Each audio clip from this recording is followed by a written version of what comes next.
All right, folks, so the question is, are the Meindl Glockners a perfect all-mountain boot, or are they a little bit overkill for what most people actually need out of a mountain boot?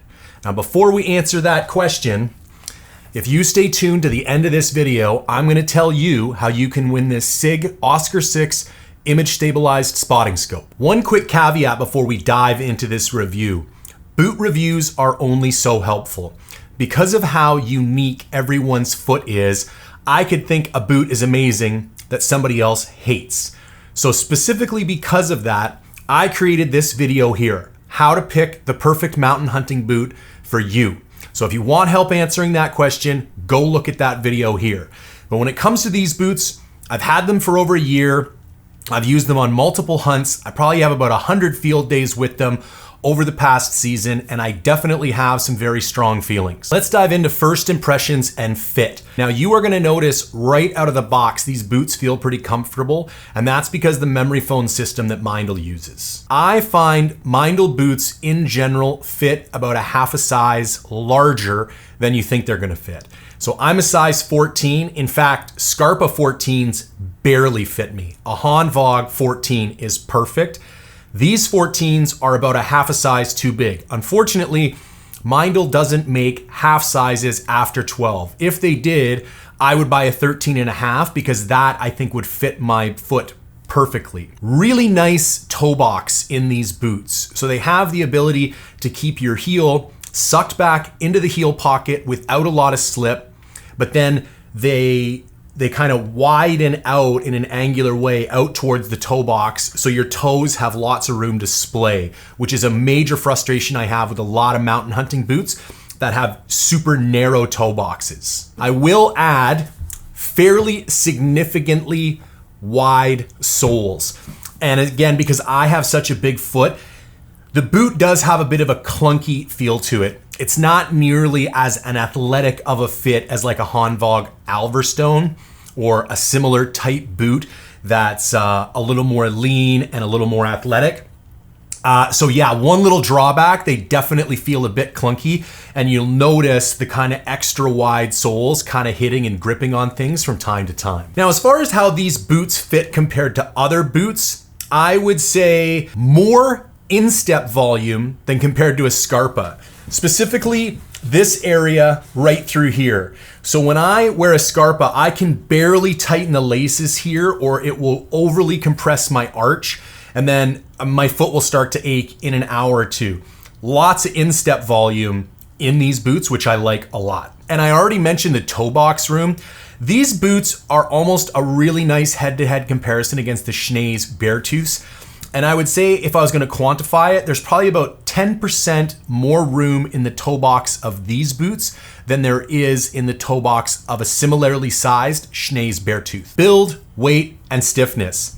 This is definitely a boot that is on the heavier end of the spectrum. It comes in at 4.5 pounds for an average size pair. I think it's either a size 8 or a size 10. I can't remember, but they're definitely hefty. The upside of that is they have really extraordinary build quality. I have beat the living tar out of these boots, and there's no significant damage or seams letting go. The rand isn't peeling back anywhere. They have held up extraordinarily well, but you're definitely paying a bit of a weight penalty for that reliability. Meindl's stiffness rating goes A through D, and these are rated a C, so like 3 out of 4 on a stiffness rating. They are a very stiff boot. The only boot I have that's any stiffer than this is my Nepal GTX by La Sportiva. Other than that, these are stiffer than any boot I have. A Beartooth is probably about 30% less stiff than this boot. So that makes this a really nice boot for kind of high mountain hunts. Sheep, goat, maybe really challenging mule deer. But I would say due to the stiffness and the weight, it's a bit overkill for more moderate terrain. Like if you were in lower elevations, chasing elk, you were gonna be covering, 10, 12, 13 miles a day, doing a lot of trail walking. I don't know if I would recommend such a stiff boot if that's the majority of what you do. Finally, a really nice high top. I notice a lot of the next generation mountaineering boots are kind of stopping at this like 7 or 8 inch calf height. I prefer the higher cut. Gives me better waterproofness when I am crossing creeks. I get better side hill support and a little bit more ankle support when I'm in like rocky or bouldery terrain. So let's talk a little bit about the performance and field use. Now you're gonna notice this is a full leather upper, which is my preferred construction. I find it easier to waterproof and maintain the leather than it is with synthetics. I find that over time, once you get these wet a couple times and they kind of dry while laced up tight, they will really mold to your feet and it really becomes like your boot after wearing it for a full season, as opposed to a synthetic, which kind of consistently pops back to the factory shape. Now, if you want to know more about how to care for your leather boots, I've also done a video on that, which you can watch right here. Now, I've mentioned I've been on a bunch of hunts with these boots this year. Specifically, I went on 3 goat hunts. Now, I wanted to be able to use fully automatic crampons. And for those of you who don't know what those are, I've actually brought out my Black Diamond Sabertooths that we're going to get into in a minute. But there are no uninsulated, stiff mountain hunting boots that are fully crampon compatible. To be fully automatic crampon compatible, you need a heel welt, this little raised ridge right here for the crampon to snap into, and you need a toe welt.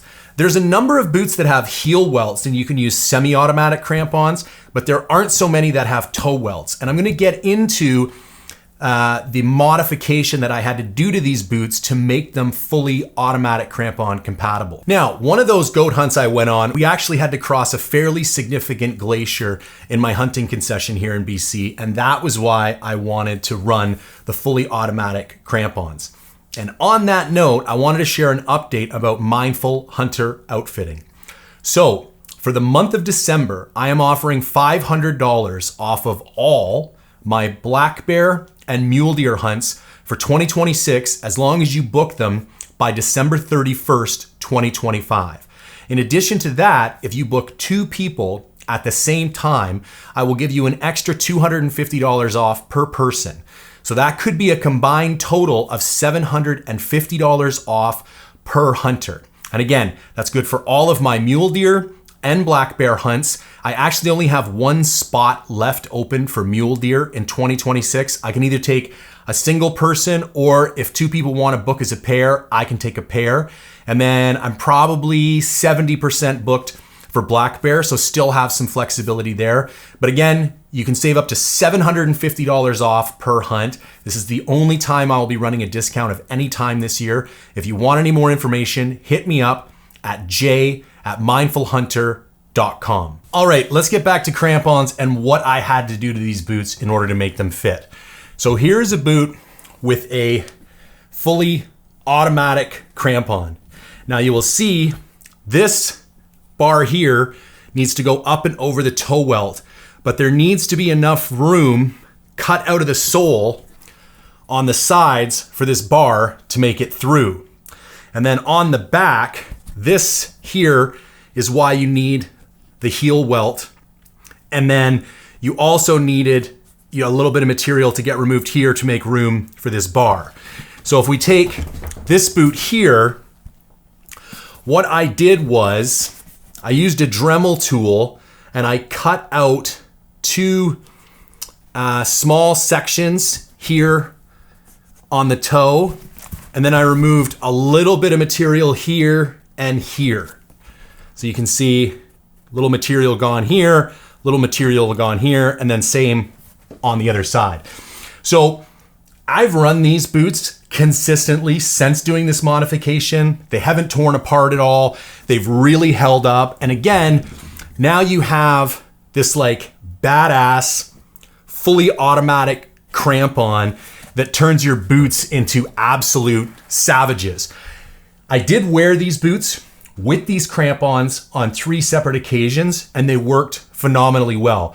Now, people might want to argue fully automatic crampons are overkill unless you're ice climbing. I would debate that to a certain degree, simply because if you're on your way out with a fully loaded pack and an animal, you could be carrying 110 and 120 pounds. And just having kind of like a pair of those Catulas or micro spikes, that is not going to offer you the same type of support that having a crampon that is fully embedded into the sole of your boot that will. I don't think this is for everybody. I wanted to share it because I was kind of just more impressed with myself. It was a cool little hack I was able to do. And out of all the boots that I looked at on the market, these were the only boots that kind of offered me the heel welt, the toe welt. They were fully uninsulated, and they had enough extra sole material that I was going to be able to remove a little bit, and I wasn't going to compromise the integrity of the sole itself. All right, let's wrap things up with like a bit of a pros and cons list. So, excellent out-of-box fit, great ankle support, durable full leather upper, good waterproofing with fairly easy to refresh and redo that waterproofing given that it's full leather, and it's compatible with crampons with a slight modification.